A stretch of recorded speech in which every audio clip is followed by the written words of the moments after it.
So, what did I say last time again? The next part, the Assembly of Nihilo, is going to be pretty long to compensate, so do look forward to that. Hopefully, the video comes out before the new year.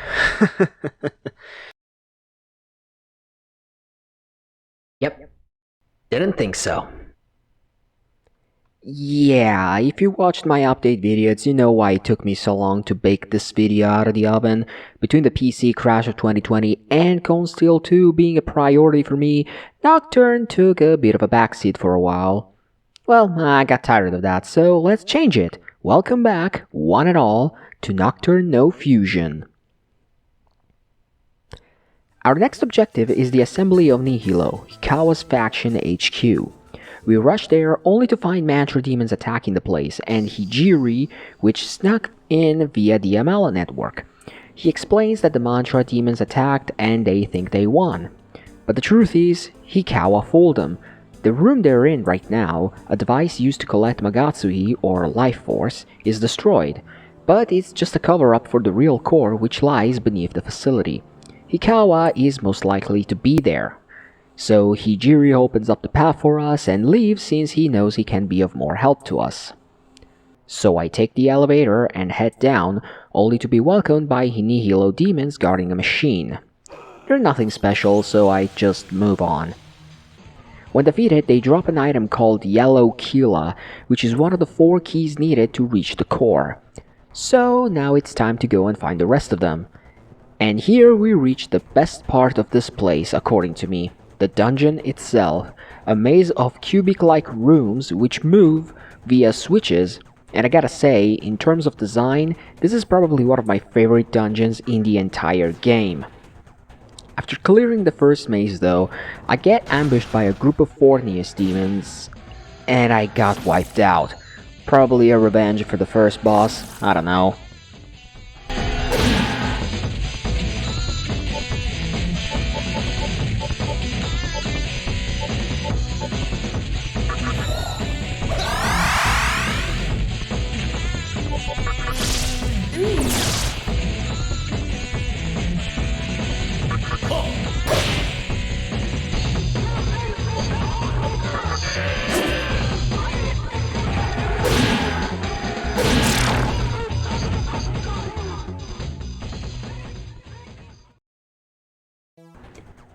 Nevertheless, as I clear the first floor again, I realize that my party needed a bit of changes, and fast, so I'll be on the lookout for new recruits.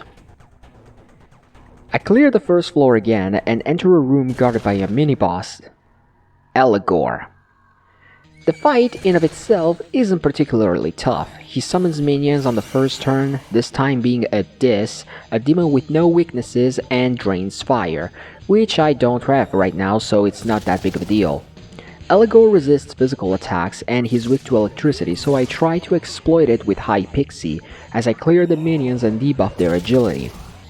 Momonobu gets one shot by Mudo. I revive him, electrocute Eligor, and the fight goes downhill from there.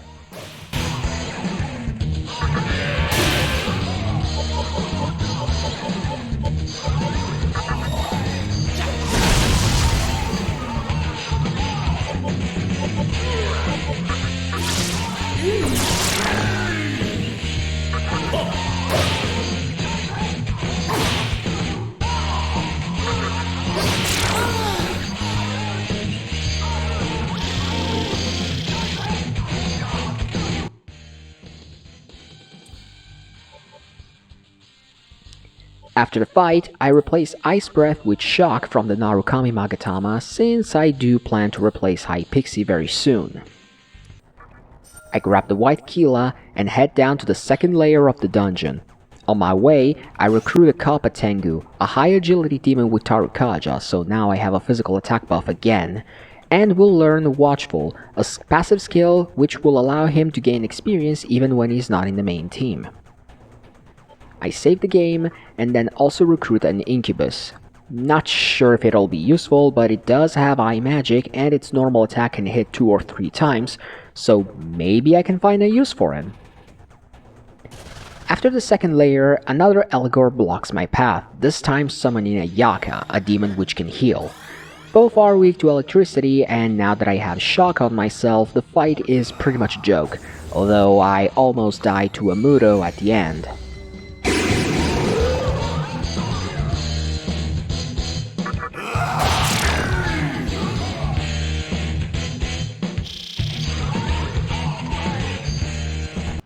I roam through the hallways, looking for chests, get some okay items, and after opening a mystical chest with a lucky incense inside, here's Elgor number 3, this time accompanied by an incubus. Again, not much of a concern since I can't exploit their weaknesses effectively, and they only waste turns by summoning allies instead of attacking. At the end I find the red Keela but get ambushed by a Barith accompanied by 2 succubus demons. The first try doesn't go so well. Barith is weak to ice, but the succubus inflict charm first on Momonofu, forcing me to heal it, and not long after, I get charmed, which leads me to me attacking my own demons on low HP, killing them off, and Barith finishing the job.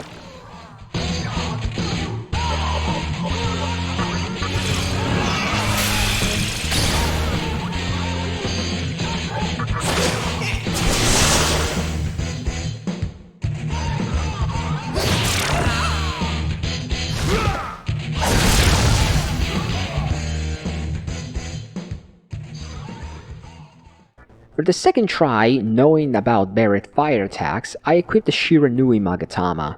I lower agility post-haste, and start drilling the enemies one by one.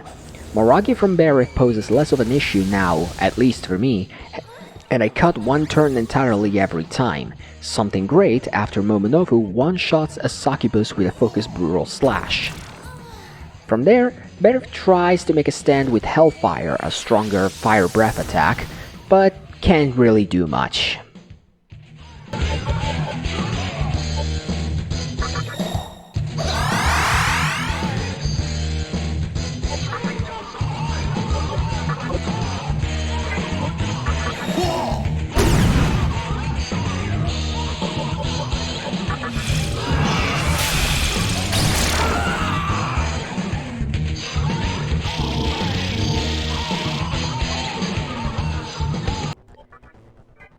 Now I equip the Hifumi Magatama on myself in order to get a skill, save up, and go to the third layer, which is a bit complex to clear since there is a demon flipping switches, changing the paths I can take. I also get rid of Jack Frost, as I will get a new recruit soon, that one being this. Not only has Agilao giving me medium damage fire coverage, it also has the Traja to nullify one light and dark move, and will also learn the Diorama, which are all pretty good. And the fact that it has no weaknesses and drains fire will be useful for sure in a later fight. After a fight, Momonofu at level 23 changes life bonus to Taunt, a double defense debuff that applies a physical buff. A double-edged sword for sure, but it can be useful if used well. It takes me forever, but I clear the layer, and I find an empty chest. Demon who got in my way before, Kaiwan, took the Keela and ran away. I chase it down, and enter a room to find 3 of them.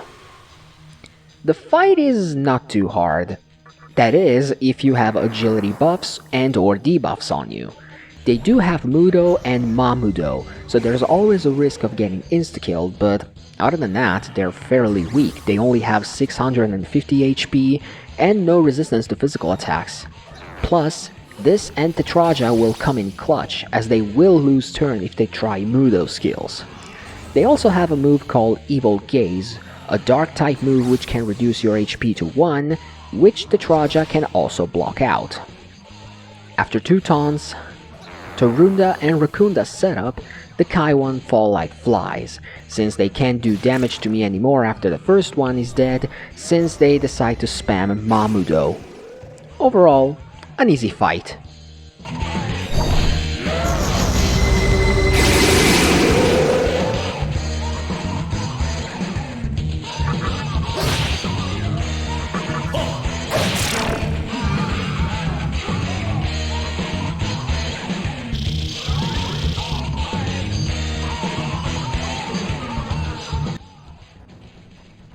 I snatch the green Kila and warp back to the main area via save rooms.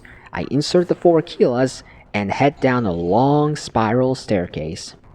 On my way to Hikawa, I learned Warcry at level 30, which is a double Torunda, so I replace that skill. This levels up and gets Diorama, drops Sudama, and recruit Eligor. He's slow but bulky, resists physicals, negates dark moves, has Rakukaja and Dark Might. He will also learn Mudo. I think it's probably the best demon level-wise that you can get in this dungeon. And at level 24, Momonofu evolves into Hara Habaki. Now, he's an interesting case. He repels ice, nullifies physical, light, and dark damage, but is weak to fire, wind, and electricity. Not bad by any means, but 3 weaknesses is a risky thing to have, even with resistances as good as he has. Nevertheless, for now, he can be a pretty solid demon. I head for the elevator, and at the end, change my party to me with the Kamuto Magatama, Arahabaki, Eligor, and Guishan, and find myself face to face with Hikawa. He welcomes us, tells us he collects Magatsuhi to summon a god of creation to rebuild a world to his liking, and activates the Nightmare system, a device that allows him to control and drain Magatsuhi in a certain area, this time hitting the Mantra HQ at Ikebukuro.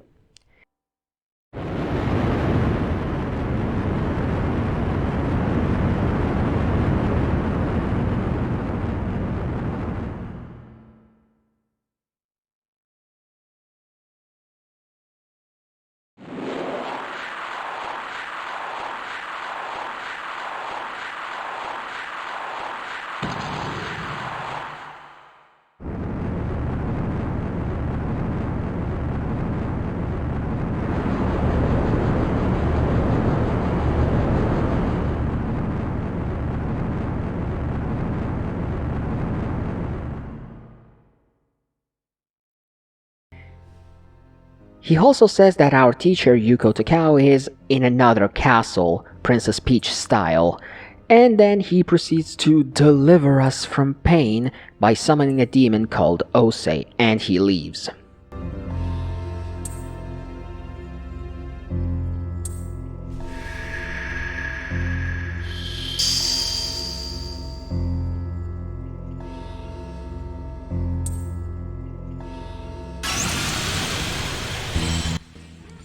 The fight with Ose is a joke. If you have physical resistances like I have, you've pretty much won, since that's the only type of damage Ose has. It can cast barriers to nullify one physical or magic damage, which will only last for that one turn, by the way. He can focus, use a heat wave for multi-hit, but after some taunts and war cries, this guy can't deal much damage to us at all. Eligor gives us more turns with Dark Might, since I got into the fight with New Moon, and then I proceed to hit it till it dies.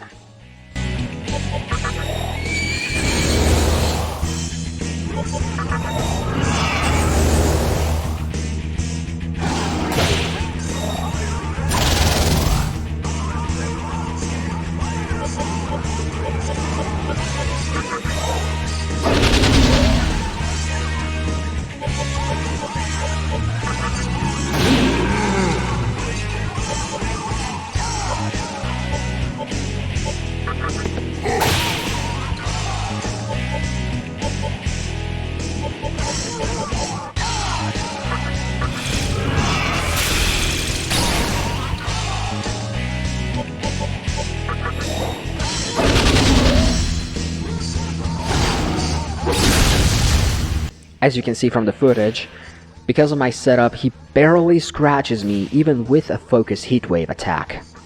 Like I said, with the proper setup, this is a complete joke of a fight.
We get the Anathema Magatama, and now we can finally leave. I think we'll probably have to check the Mantra HQ next, considering what happened, but that's a story for another day. And this was part 5 of my Nocturne no Fusion run. Gotta say, this attempt went much better than my first one, and I'm annoyed it took me so long to get back to it, but I do promise that part 6 won't be long. As a matter of fact, after I'm done editing this video and rendering it, I'm probably gonna get back and record for part 6. So, I hope you enjoyed this video. If you did, please leave a like and a comment, subscribe if you haven't, and until next time, this has been Bahama Raven, and I'll see you very soon. Goodbye.